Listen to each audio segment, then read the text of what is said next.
in this video we're talking about the difference between a permutation and a combination. All right, permutations and combinations are ways to calculate the number of ways to choose a group. Okay, so let's say for instance I had 5 letters. Let's go A, B, C, D, E, and just E. 5 letters. So how many different permutations or how many different combinations, how many different groups of 3 letters can I choose? So let's say I'm choosing 3 letters. Okay? So I could choose ABC. I could choose ABD. I could choose ACE.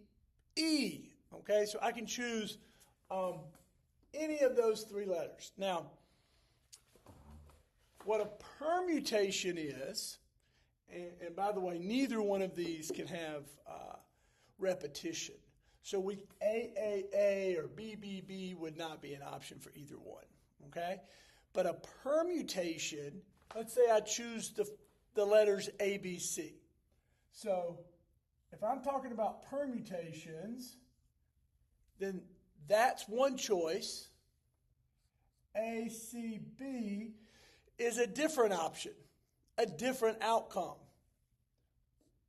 BAC is a different outcome. BCA is a different outcome. CAB and CBA. So the same 3 letters can give me 6 different outcomes with permutations. Okay? With combinations, we consider all of those the same outcome. For a combination, order doesn't matter. So we have a group of ABC. So if I'm looking for the number of permutations, of 3 permutations I can make here, there's going to be a lot more because the same 3 letters can give me 6 different permutations. If I'm looking for combinations, then there's going to be a lot less because it's just each group of 3.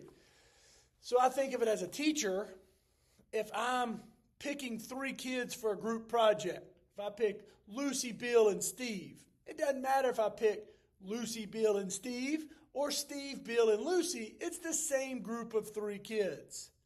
However, if we're running a race and 3 of my kids finish first, second, and third, okay, and Lucy's in first, Bill's in second, and Steve's in third, and then they ran again, and Bill was in first, Lucy was in second, and Steve was in third.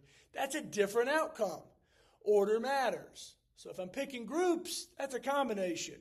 But if the order, changing the order gives me a different outcome, if order matters, then it's a permutation. All right, let's do the calculation for this real quick. Just to show you, if I did 5P3, that's this situation, okay?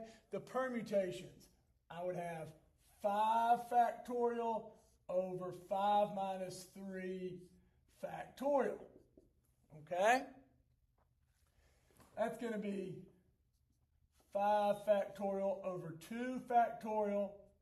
And if you remember, factorial just means to start with the number I have and multiply all the way down to 1. So this exclamation mark is what I'm calling factorial.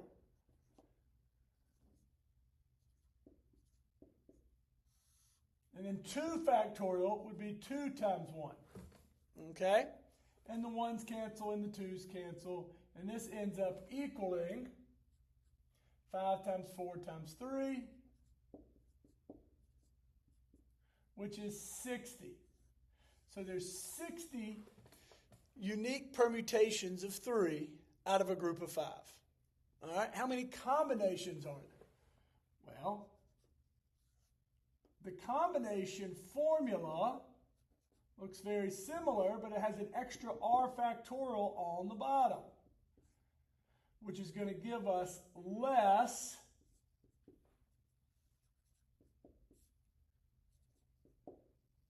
possible outcomes.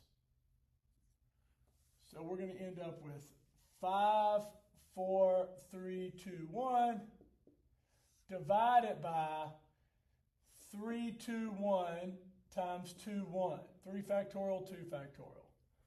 Okay, so everything cancels, but 5 times 2, the 3, the 2, the 1, they cancel. This 2 can cancel with the 4, down to a 2, and we end up with 10. So there's only 10 unique combinations, whereas there are 60 unique permutations of 5 objects selected 3 at a time. Hopefully this helps clear it up.